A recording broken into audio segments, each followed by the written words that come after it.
Nah, jadi guys, bisa ditarik kesimpulan bahwa ujian mandiri UNAN tahun 2020 itu tidak ada. Jadi itu teman-teman harus ikut ujian UTBK berarti. Kalau yang nggak ikut gimana?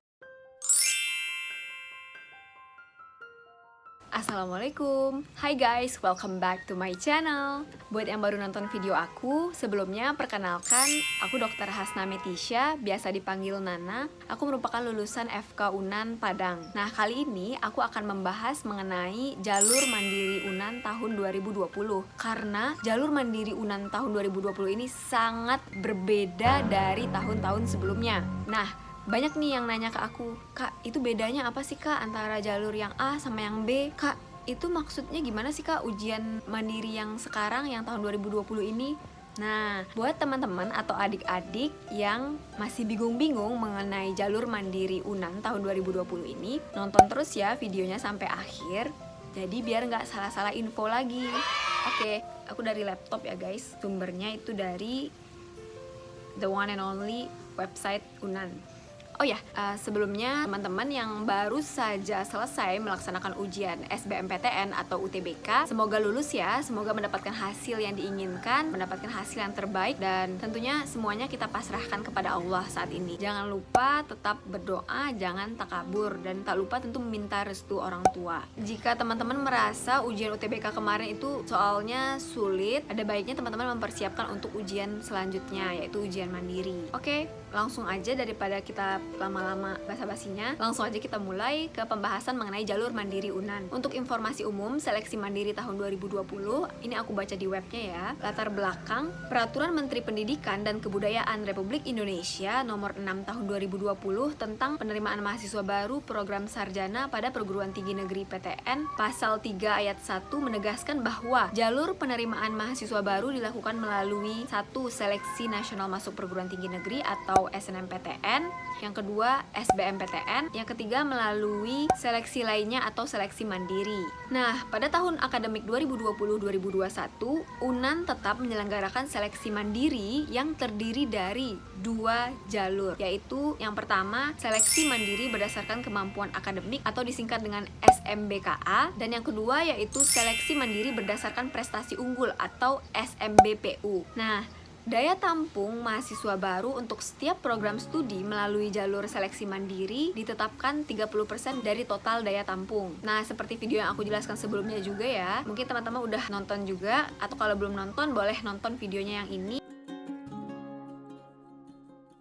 di link ini ya, di sini. Bisa pencet di sini nanti setelah video ini. Jadi ada 2 seleksi pada mandiri UNAN tahun 2020 ini, yaitu SMBKA dan SMBPU, berdasarkan kemampuan akademik dan berdasarkan prestasi unggul. Nah, tadi kan udah disebutkan bahwa untuk seleksi mandiri ini kuotanya itu 30% dari total seluruhnya. Nah, kita ambil contoh untuk FK UNAN, total kursi keseluruhan kan 250 kursi. Nah, untuk jalur mandiri itu ada 30% dari total keseluruhan, berarti ada 75 kursi. Nah, untuk mandiri yang terdiri dari 75 kursi ini ternyata kan ada 2 jalur atau ada 2 seleksi. SMBKA sendiri di sini dikatakan khusus proporsi penerimaan mahasiswa baru melalui SMBKA minimal 75%, sedangkan SMBPU maksimal 25% dari total daya tampung jalur mandiri. Nah, berarti bisa diambil kesimpulan kursi yang tersedia untuk FK UNAN jalur seleksi SMBKA itu minimal ada 50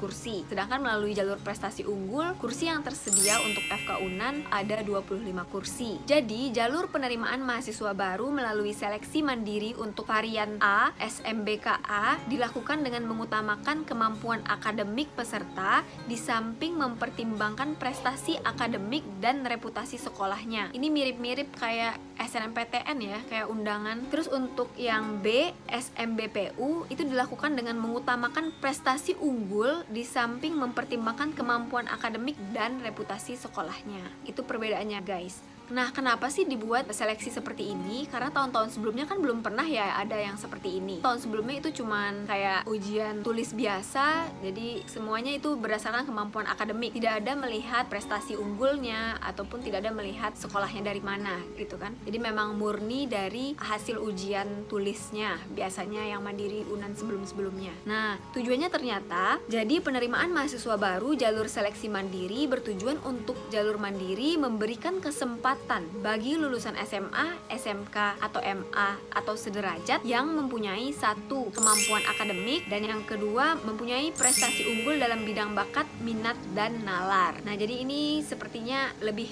fair ya buat teman-teman yang ternyata berbakat atau pintar dalam bidang bakat tertentu yang pengen kuliah di fakultas A gitu misalnya. Jadi sebelumnya kita lihat dulu ya untuk jadwalnya, karena kan jadwal ini penting ya, jadi biar nggak terlambat dalam proses pendaftaran ataupun registrasinya.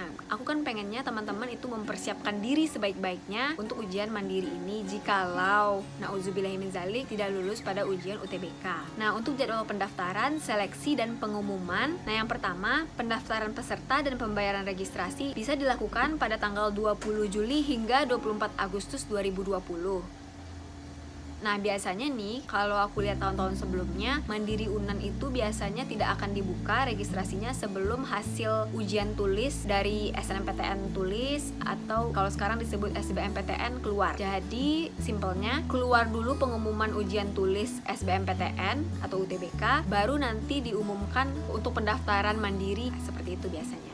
Jadi jarang UNAN itu membuka jalur mandiri saat belum ada pengumuman hasil dari SBMPTN. Lalu yang kedua, untuk verifikasi dokumen dan penilaian itu pada tanggal 25 hingga 31 Agustus 2020. Yang ketiga, pengumuman kelulusan pada tanggal 1 September 2020. Dan yang keempat, registrasi mahasiswa baru dan pembayaran UKT pada tanggal 1 hingga 4 September 2020. Catatan, jadwal dapat berubah tergantung jadwal pengumuman hasil SBMPTN. Nah, dari sini bisa kita ambil kesimpulan juga kan, seperti yang aku jelaskan tadi. Jika misalnya ternyata pengumuman hasil SBMPTN lebih cepat dari jadwal yang ditentukan, jadi kemungkinan juga untuk pendaftaran peserta pada jalur mandiri tentu akan lebih cepat juga. Biasanya seperti itu lah, tapi nanti kita lihat gimana-gimananya. Lalu, nah biasanya kan mandiri itu identik dengan biayanya yang relatif mahal. Apa benar seperti itu? Nah, untuk biaya pendidikannya, kalau jalur SMBKA berdasarkan jalur kemampuan akademik, nah di sini untuk Fakultas Kedokteran itu biaya masuknya sebesar 100 juta rupiah dan biaya semesternya itu 14.500.000 rupiah per 6 bulan. Lalu bagaimana dengan jalur SMBPU? Nah, ini lebih murah kalau berdasarkan prestasi unggul. Untuk Fakultas Kedokteran, program studi kedokteran ini berdasarkan UKT guys.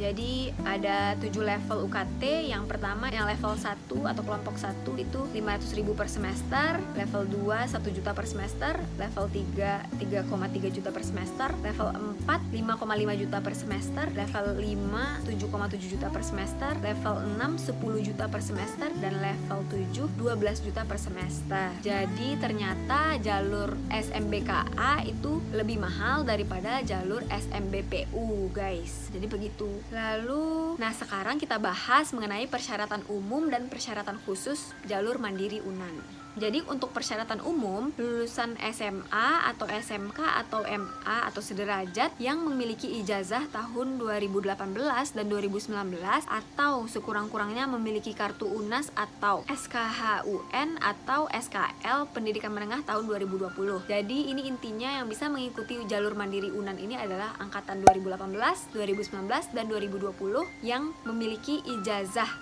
SMA, SMK atau MA atau memiliki kartu UNAS atau SKHUN atau SKL. Seperti itu guys, yang bisa mengikuti seleksi mandiri UNAN tahun 2020 ini. Lalu untuk persyaratan khususnya, jadi peserta SMBKA atau SMBPU tidak buta warna sesuai yang disyaratkan oleh program studi. Nah, kita lihat ya program studi apa aja yang mensyaratkan mahasiswanya tidak boleh buta warna.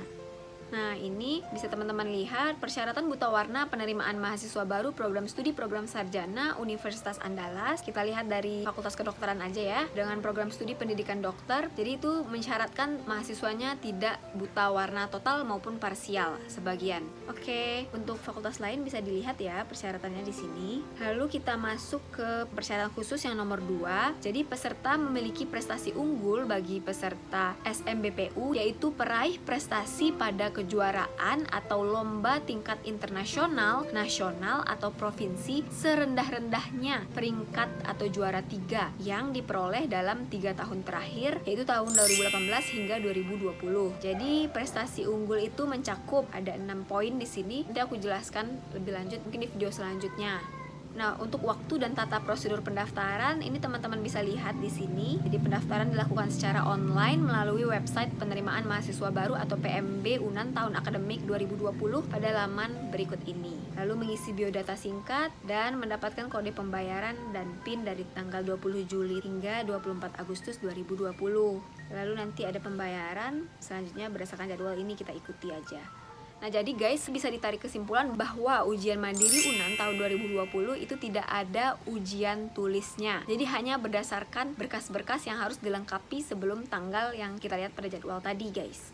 Nah, jadi apa-apa aja sih dokumen yang harus diupload? Jadi untuk peserta SMBKA yang perlu diupload adalah yang pertama ijazah, itu untuk lulusan tahun 2018 dan 2019.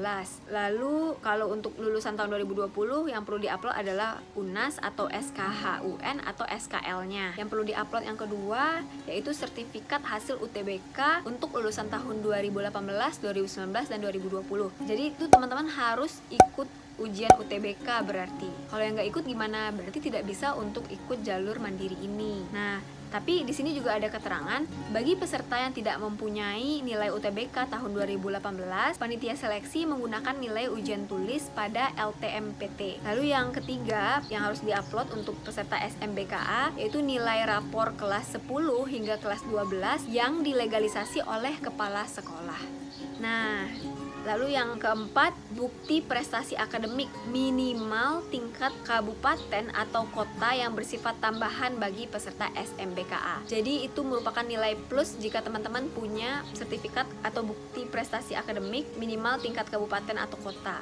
Itu guys, dapat kita simpulkan ya. Ini seleksinya berdasarkan ijazah, berdasarkan nilai UTBK, lalu berdasarkan nilai rapor waktu SMA dari kelas 10 hingga kelas 12, dan nantinya akan ada nilai plus dari bukti prestasi akademik. Misalnya pernah ikut lomba-lomba di tingkat kabupaten atau kota, akan menjadi nilai plus buat teman-teman. Ini berguna juga buat teman-teman yang mungkin masih berada di kelas 10 atau kelas 11, jadi harus ambil ancang-ancang dari sekarang, bukan waktu kelas 12 baru diforsir untuk belajar rajin.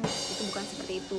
Oke guys. Terus bagaimana dengan peserta SMBPU? Jadi dokumen yang harus diupload bagi peserta SMBPU yaitu yang pertama ijazah yang harus diupload untuk lulusan tahun 2018 dan 2019, atau UNAS atau SKHUN atau SKL untuk lulusan tahun 2020. Lalu yang kedua harus diupload sertifikat hasil UTBK nilai rapor kelas 10 hingga 12 yang dilegalisasi oleh kepala sekolah. Yang ketiga yaitu bukti prestasi berupa sertifikat, piagam, atau surat keterangan minimal juara 3 tingkat provinsi.